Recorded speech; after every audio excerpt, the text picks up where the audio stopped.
Sejak pagi tadi, Panitia Pemilihan Kecamatan Maesan, Kabupaten Minahasa Selatan mulai mendistribusikan logistik pemilu kepilihan panitia pemungutan suara di wilayah tersebut. Pada pendistribusian logistik juga dilakukan pengamanan ketat oleh TNI dan Polri.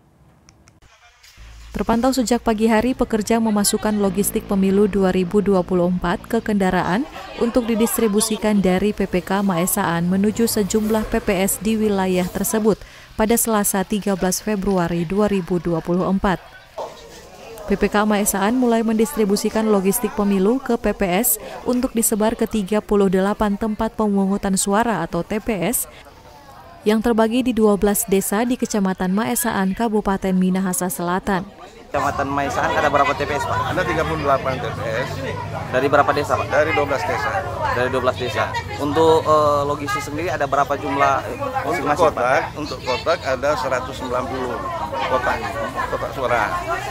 Kalau bilik suara satu TPS 4, jadi 38 ke 4. Dan untuk jumlah KPPS yang ada di Maesan ada 266 personel. Ditemukan beberapa segel kotak suara sudah sobek.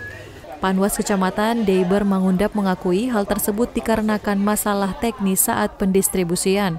Jam 11 siang dalam keadaan baik semua. Memang ada beberapa hal kesalahannya. Seperti kotak yang sudah agak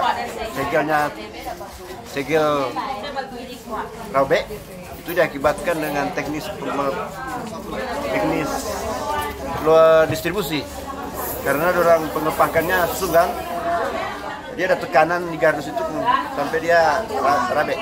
Pendistribusian logistik di PPK Maesaan ke sejumlah PPS disaksikan langsung Camat Maesaan, Panwascam, TNI, dan Polri.